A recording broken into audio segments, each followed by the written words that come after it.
Budget वाले Robin Hood. जी हां, इस रॉबिनहुड से हम आपको आज मिलवाने जा रहे हैं। रॉबिनहुड वो किरदार जो इंग्लैंड में एक जमाने में जनता का बड़ा हीरो था। वो राजशाही के खिलाफ जनता को एकजुट करता था, अमीरों से पैसे लेता था और गरीबों में बांट देता था। और वो अद्भुत तीरंदाज भी था, उसका निशाना कभी चूकता नहीं था। क्या भारत को भी एक ऐसा ही रॉबिनहुड चाहिए था? आज वित्त मंत्री अरुण जेटली जैसे वही रॉबिनहुड बन गए और उन्होंने अपने बजट में अमीरों पर बोझ डालकर गरीबों और किसानों के लिए, देश की नई सड़कों के लिए, इंफ्रास्ट्रक्चर के लिए, बहुत सारी चीजों के लिए पैसा जुटाया। इसीलिए अरुण जेटली को आज हम बजट वाले रॉबिनहुड कह रहे हैं। हम आपको आज दिखाएंगे इस रॉबिनहुड के चलाए गए 5 तीर। पहला तीर चलते ही कारें महंगी हो गई, सिगरेट गुटखा महंगा हो गया, सोने और हीरे के गहने भी महंगे हो गए।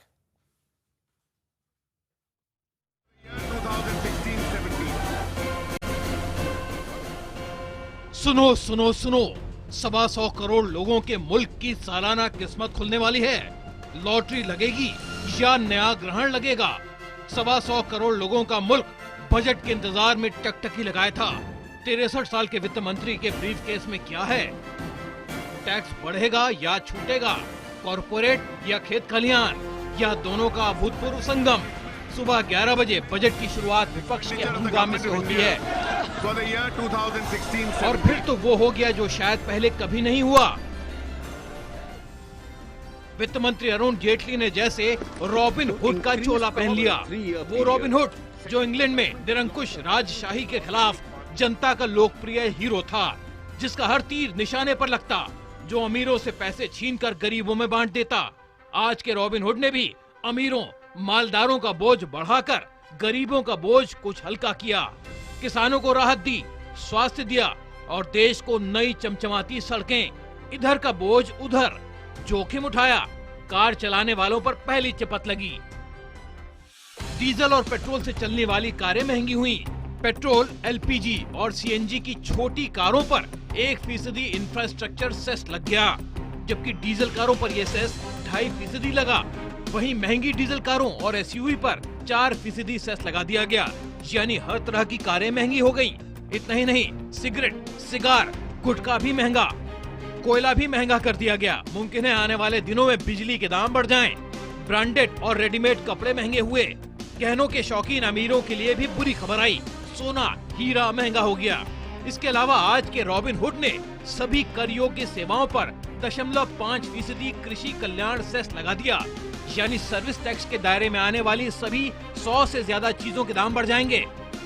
यानी ट्रेन और हवाई यात्रा महंगी हो जाएगी, होटल और रेस्तरां में खाना खाना और महंगा होगा, ब्यूटी पार्लर और जिम में जाना भी महंगा, फिल्में देखना भी और ज्यादा खर्चीला हो जाएगा, केबल टीवी का बिल बढ़ जाएगा, गाड़ी की सर्विसिंग करवाना महंगा हो जाएगा, एजेंट से सामान्य बीमा या जीवन बीमा खरीदना महंगा पड़ेगा, चार्टर्ड अकाउंटेंट यानी सीए की सेवाएं लेना महंगा, क्लब की सदस्यता, कमर्शियल ट्रेनिंग और कोचिंग करना भी महंगा, कॉस्मेटिक और प्लास्टिक सर्जरी और महंगी, कुरियर भी महंगा हो जाएगा, क्रेडिट और डेबिट कार्ड से जुड़ी सेवाएं महंगी, dry cleaning, event management, health club, fitness centre, वकील की फीस, लॉटरी, आउटडोर कैटरिंग और पंडाल शामियाना सर्विसेज भी महंगी हो जाएंगी।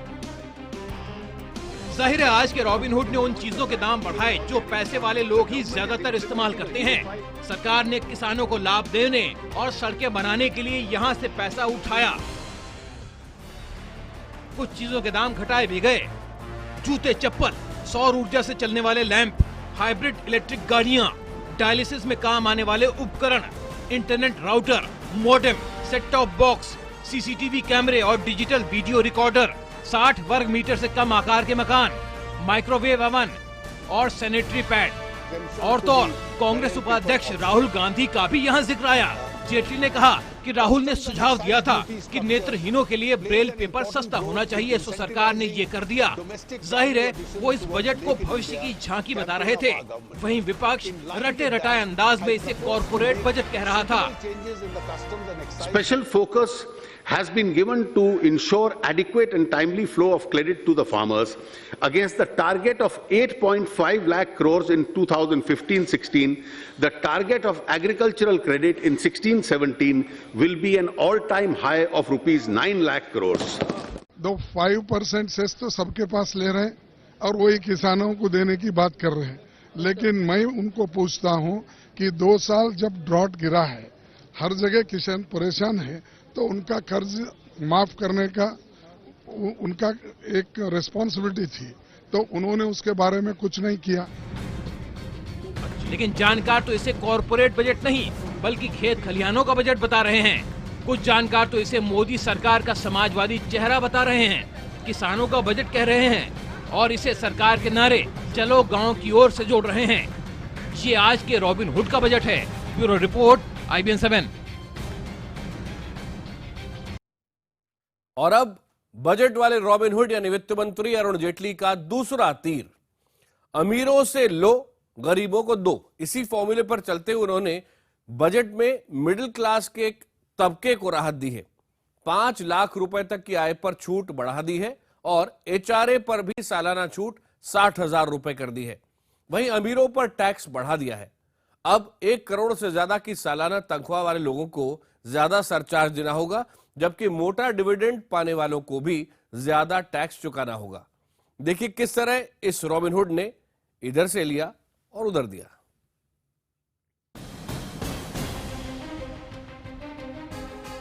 रॉबिन हुड का किरदार कभी गरीबों का मसीहा तो कभी अमीरों को आईना दिखाता योद्धा। वित्त मंत्री अरुण जेटली रॉबिन हुड के ही चोले में जैसे तराजू लेकर बीच में बैठे। एक और सूट बूट वाली सरकार के इल्जाम थे तो दूसरी ओर कुर्ते धोती वाली आम जनता थी जो खेत में हल जोतती है, जो छोटे कस्बों में बड़े सपने देखती है या बड़े शहरों में कम तनख्वाह में जिंदा रहने की जंग लड़ती है। इसी जनता को सपने दे रहा था ये रॉबिन हुड। वित्त मंत्री अरुण जेटली ने मिडिल क्लास को राहत दी। 41,667 रुपए प्रति माह कमाने वालों को राहत दी। 5 लाख तक की सालाना आय पर टैक्स छूट 2,000 से बढ़ाकर 5,000 रुपए कर दी। जिन लोगों के अपने मकान नहीं हैं, जो किराए के मकानों में रहते हैं, उन्हें भी बड़ी राहत मिली। HRA पर सालाना छूट 24,000 से बढ़कर 60,000 रुपए कर दी गई। वहीं अपना काम, अपनी कंपनी शुरू करने का सपना देखने वालों को भी नई उड़ान मिलेगी। स्टार्टअप कंपनियों के लिए पहले 3 साल टैक्स फ्री होंगे। आम खा गए और गुठली दिखा दिया है देश की जनता को कि गुठली लो, इसको चीखो कि कैसा था, इसमें क्या गुद्दा उदाई लोग खा गए। There is no big idea. Its only virtue is that it has left every section equally disappointed. The NDA has followed its own brand of budget making, which is just housekeeping and accounting. Budget वाले robin hood ने अमीर से और अमीर होते जा रहे लोगों पर नकेल कसने का इरादा जता दिया। उन्हें बेईमानी के भंवर से निकलने का एक मौका भी दिया। टैक्स चोरी और काले धन पर नकेल की कोशिश दिखी।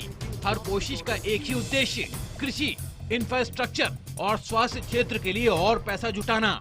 1 करोड़ सालाना से ज्यादा तनख्वाह वाले लोगों पर सरचार्ज 12% से बढ़ाकर 15% कर दिया गया। सालाना 10 लाख रुपए से ज्यादा लाभांश यानी डिविडेंड लेने पर अतिरिक्त 10% टैक्स भरना होगा। NRI को 1 लाख सालाना से ज्यादा पैसे देने पर 6% की लेवी देनी पड़ेगी। काला धन वापस लाना एक चुनावी मुद्दा भी था। प्रधानमंत्री नरेंद्र मोदी का वादा भी था। सो अब काला धन छिपा कर रखने वालों को उस धन को सामने लाने का एक और मौका दिया गया। अगर काला धन सफेद करना है तो धन का 45% हिस्सा टैक्स, सरचार्ज और जुर्माने के तौर पर भरकर उसे सफेद बनाया जा सकता है। लेकिन अगर आय का आंकड़ा कम दिखाया तो खैर नहीं, पकड़े जाने पर टैक्स का 50% जुर्माना भरना होगा। इतना ही नहीं, अगर आय की गलत जानकारी दी गई तो 200% टैक्स चुकाने की सजा मिलेगी। Bureau report, IBN 7। IBN 7 ने बजट से पहले अपनी खास सीरीज बजट वाले बाबू मेरी इनकम बढ़ा दो, ये सीरीज आपको दिखाई थी। इसमें आम लोगों ने सरकार से अपनी उम्मीदें साझा की थी।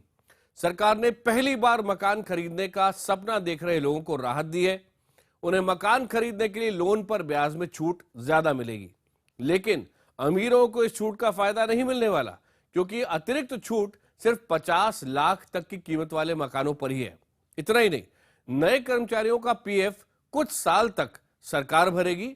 और तो और संभव है कि जल्द ही सरकारी क्षेत्र के बैंक होम लोन पर ब्याज दर भी घटा दें।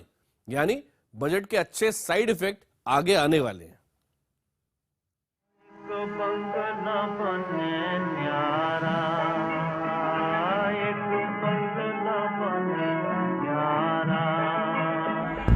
ये गाना हो गया है पुराना, अब तो एक अदद फ्लैट बन जाए तो जीवन पूर्ण समझिए।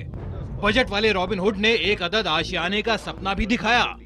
पहली बार घर खरीदने वालों को 35 लाख रुपए तक के लोन पर 50,000 रुपए सालाना ब्याज में लाभ मिलेगा।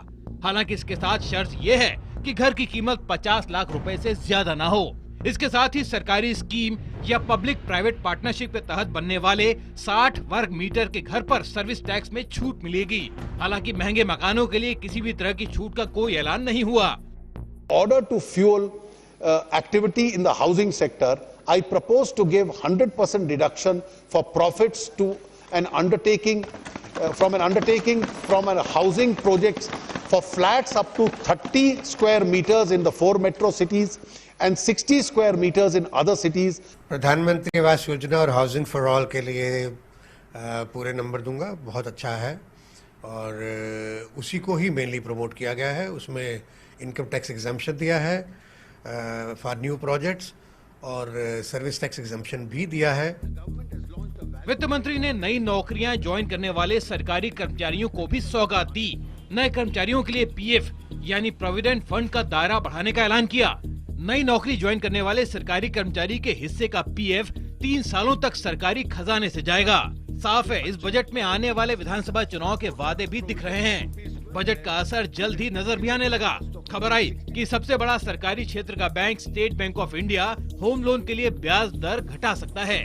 ऐसा हुआ तो घर कर्ज लेने वालों की एक लंबी और नई कतार लग जाएगी और बैंकों को लिक्विडिटी की समस्या से भी कुछ वक्त के लिए आजादी मिल जाएगी। यानी सरकार के दोनों हाथों में लड्डू। Bureau report, IBN 7। कहा जा रहा है कि ये मोदी सरकार का बजट है, लेकिन मोदी सरकार का समाजवादी बजट है। वो इसीलिए क्योंकि इसमें समाजवादी और नेहरूवादी सोच साफ झलकती है। किसानों की इतनी चिंता शायद ही हाल के किसी बजट में की गई हो। बजट वाले रॉबिनहुड ने देश से वादा किया है कि वो आने वाले 5 साल में किसानों की आय 2 गुना बना देंगे। ये बात अलग है कि इस वादे के खत्म होने से पहले ही दोबारा चुनाव आ जाएंगे। 2 साल में देश के हर गांव को बिजली से रोशन करने का बड़ा वादा किया गया है और सरकार ने माना है कि सबसे बड़ी दिक्कत किसानों के लिए सिंचाई की कमी है और इसके लिए खजाना खोल दिया गया है। वहीं यूपीए सरकार के दौर में शुरू की गई मनरेगा योजना के लिए काफी मदद दी गई है।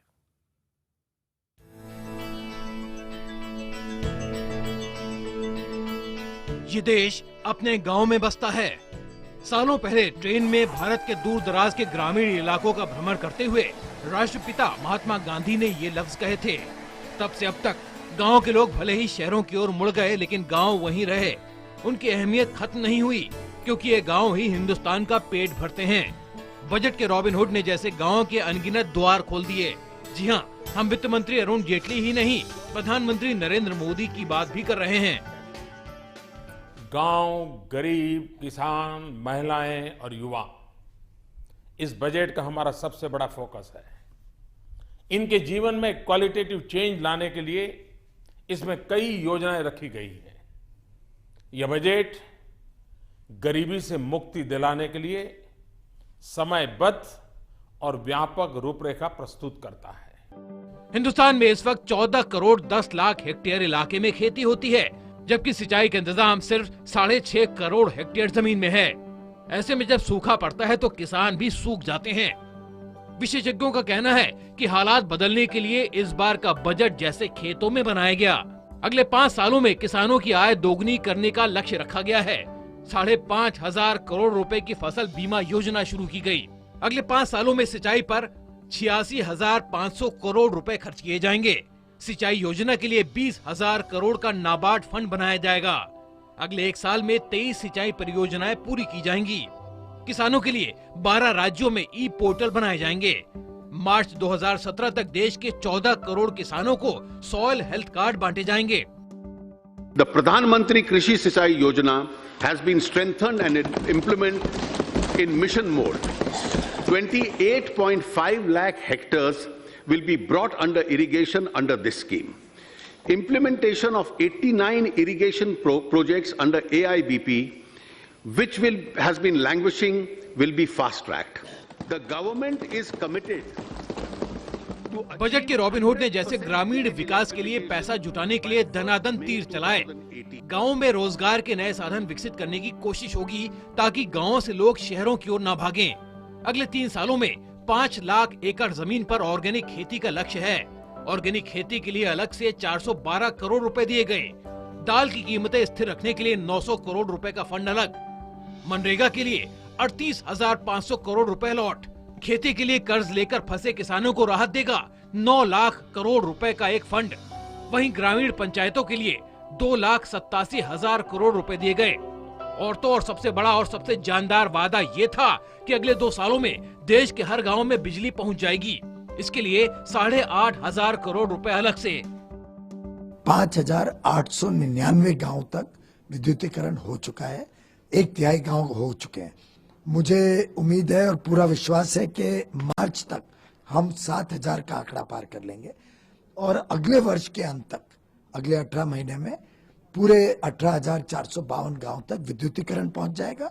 आजादी के बाद से कृषि के क्षेत्र में और किसानों की जिंदगी में जो मूलभूत समस्याएं आती थी, पहली बार ऐसा हुआ है कि इस बजट के अंदर उन सारी समस्याओं पर चोट किया गया है और सारी समस्याओं को कहीं न कहीं चिन्हित किया गया है।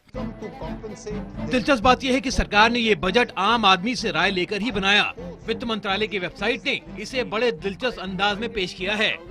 हर तरह के इंसान के लिए, हर उम्र के इंसान के लिए, हर क्षेत्र के लिए इस बजट में किया है, ये इस साइट में बताया गया है। चाहे वो 52 साल के किसान खेमलाल कुशवाहा हो, या 18 साल का मजदूर मोहन पटेल, या 36 साल का कारोबारी अटमान अंसारी हो, या 23 साल की छात्रा सुष्मिता सैकिया हो, या फिर 42 साल का निवेशक रजत सिंगला हो, या 62 साल की गृहिणी दीपा नादर, सबके लिए कुछ न कुछ है इस बजट में। लेकिन लाख टके का सवाल वही, क्या बजट में किसान और ग्रामीण भारत के लिए दी गई सहायता का 1-1 रुपया वाकई ग्रामीणों तक पहुंच पाएगा? ऐसा तो नहीं होगा कि बिचौलिए बीच का हिस्सा हड़प जाएंगे और राज्य सरकारों के साथ खींचतान में बाकी योजनाएं सुस्त पड़ जाएंगी। Bureau report, IBN 7।